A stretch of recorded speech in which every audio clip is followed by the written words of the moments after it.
Sebenarnya ada hal yang menarik nih Kang. Ketika tadi si Faiz menyebut sebuah nama, Golden Oasis. Itu adalah perusahaan yang menjadi payung buat kasino Trimulya gitu. Dan itu terkait dengan seorang pembesar di Indonesia ini. Seorang politikus. Apa ini? Hidup bagaimana nih? Ini urusan judi katanya ada dalangnya lagi nih. Siapa lagi nih yang diajak main? Ada politisi, ada pejabat, buset deh.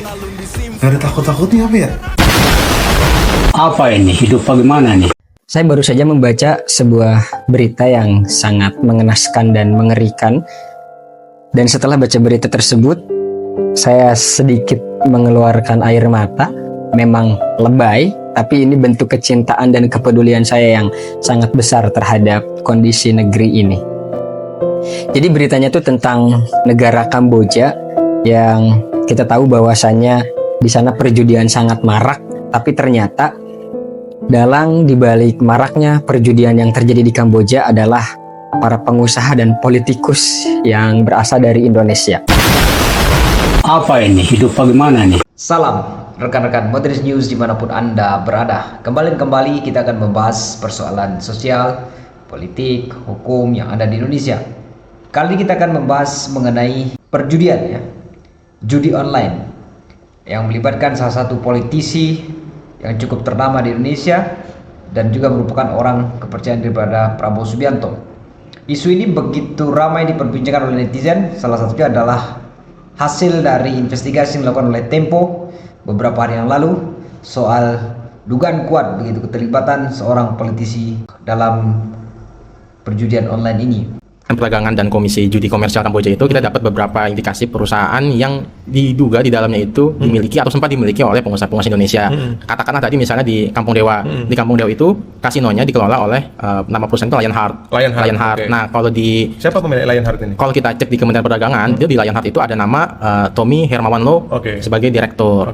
Tapi waktu kita sempat menulis soal ini pertengahan tahun lalu ya, itu masih kita bisa akses. Tapi ketika kita mau coba akses lagi sekarang untuk yang saat ini, data itu udah hilang untuk yang khusus Lionheart di Kampung Dewa. Nah, terus kalau kita bergeser kan tadi kan saya baru nyebut Kampung Dewa doang kan ya. Nah, di Sihanoukville itu juga ada satu kompleks perkantoran itu namanya Trimulya. Nah, di Trimulya itu kalau kita lihat dari data Komisi Perjudian Komersial Kamboja itu dikelola oleh perusahaan Golden Oasis Entertainment. Nah, Golden Oasis Entertainment ini itu ada nama direkturnya adalah Sun Erik, orang Kamboja. Tapi kita menduga dia adalah warga negara Indonesia yang sudah berpindah kewarganegaraan. Dinaturalisasi. Karena nama sebelumnya itu Erik Siswanto. Orang Medan, kelahiran Medan. Nggak hanya sepak bola aja naturalisasi, ternyata bisnis beginian juga ada naturalisasi. Bisa nambahin nggak upaya apa yang sudah kita lakukan untuk meminta tanggapan juga ya ke orang-orang yang diduga terkait ini gitu dan bagaimana mereka menjelaskan itu? Sebelum itu aku mau jelasin dulu. Sebenarnya ada hal yang menarik nih Kang. Ketika tadi si Faiz menyebut sebuah nama, Golden Oasis. Itu adalah perusahaan yang menjadi payung buat kasino Trimulya gitu. Dan itu terkait dengan seorang pembesar di Indonesia ini. Seorang politikus. Tapi namanya nanti pemirsa bisa baca di majalah Tempo versi cetak. Cetaknya akan terbit hari Senin, tapi edisi digitalnya bisa diakses mulai dari Minggu pagi ya. Jadi lengkapnya liputan ini akan keluar di hari Minggu pagi untuk digital dan cetak di hari Senin. Jadi orang yang bersangkutan udah kita kontak sekitar 2-3 minggu lalu. Kita minta konfirmasi, wawancara, nggak mau ngeladenin.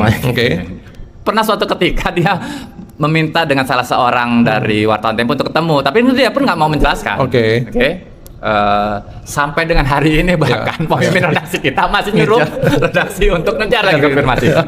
Dari video yang tadi ya, Tempo juga mengeluarkan berita dalam versi online-nya seperti itu. Salah satunya adalah disebut sejumlah pengusaha Indonesia berbisnis judi online di Kamboja dan nama Supy Dasko Ahmad mencuat. Artinya politisi yang saat sekarang ini merupakan orang kepercayaan daripada Prabowo Subianto, yaitu adalah Supy Dasko Ahmad, disebut begitu, diduga kuat memiliki afiliasi dengan perusahaan yang melakukan kegiatan ataupun aktivitas judi online di Kamboja ya. Mencuatnya nama Supy Dasko Ahmad ini menyebabkan netizen beramai-ramai memberikan semacam komentarnya.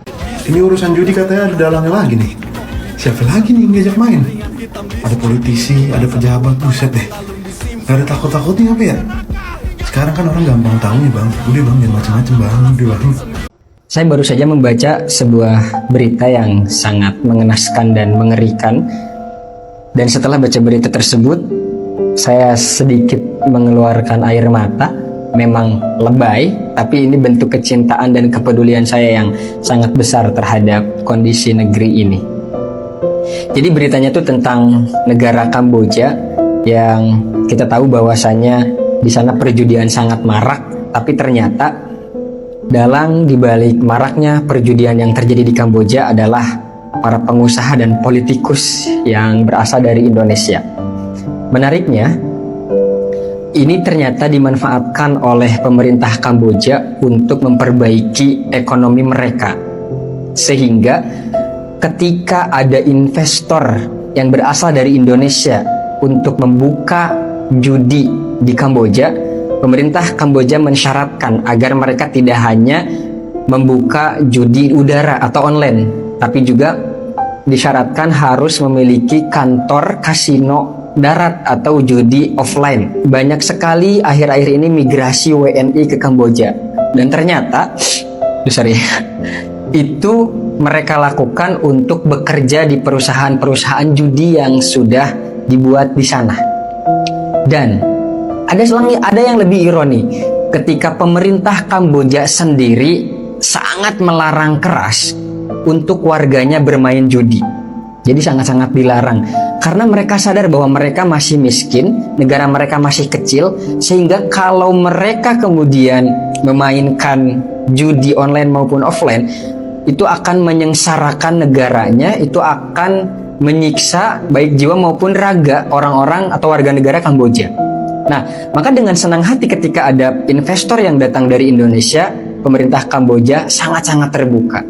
Dan mereka melarang para investor ini untuk menargetkan pasar warga Kamboja, tapi yang mereka targetkan adalah warga Indonesia itu sendiri.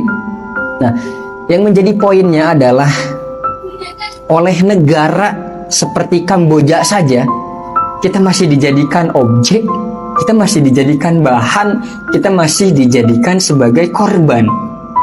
Bayangkan bagaimana kita mau bertarung melawan Tiongkok, bagaimana kita mau bertarung melawan Amerika kalau menghadapi politikus dan pengusaha Indonesia yang kemudian melakukan usaha judi di Kamboja saja.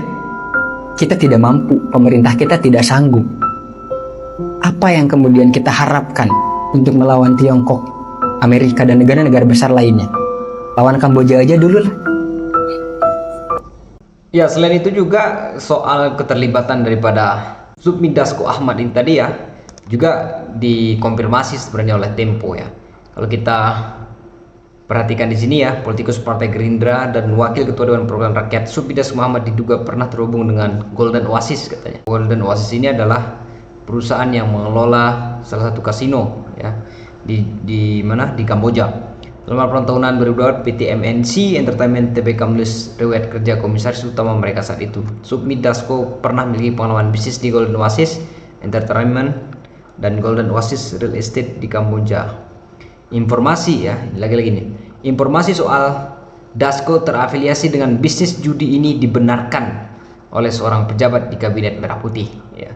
Kita tidak tahu siapa pejabat di Kabinet Merah Putih yang kemudian mengkonfirmasi soal afiliasi ya dari seorang Dasko dengan kegiatan ataupun aktivitas judi online yang dibongkar oleh Tempo di Kamboja ini seperti itu.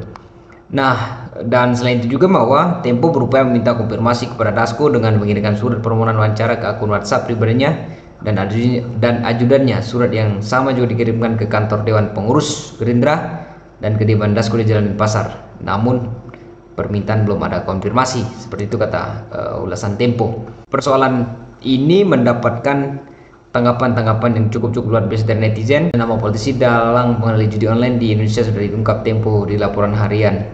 Di laporan hari ini 6 April 2025, cek aja sendiri, gua gak berani frontal deh katanya. Kemudian juga kenapa orang jahat badannya pendek-pendek? Ya nggak tahu ya kenapa ya. Kemudian power down di pemerintahan ini terlalu besar banyak sekali undang-undang yang lolos karena dikawal beliau. Judul terafiliasi beliau, seluruh anggota DPR RI melabali dan menghinakan diri mereka dengan sebutan Kabimda, kader bimbingan Dasko, dan Adidas, anak didik Dasko. Ya, ini istilah yang digunakan betapa kuatnya seorang Supmi Dasko Ahmad ini ya. Ada sebutan Adidas, kemudian ada sebutan Kabimda. Kemudian juga netizen yang lain, wah Don Dasko bener ada dong di dalam annual reportnya MSIN tahun 2022 katanya. Kemudian juga yang lain ya, seru banget menjelat Tempo minggu ini dengan gaji sebagai CRM 20 juta per bulan ya, cukup mekan WNI yang buta sama karir instan. Soal Tempo mention Dasko ini kelas banget, MNC kelewatan kalau CV-nya pernah punya pengalaman usaha di Gold dan Oasis yang merupakan perusahaan judol ya. Ya seperti itu ya. Bagaimana misalnya gemuruh daripada netizen ya bersuara, terutama di Twitter ini ya, cukup luar biasa.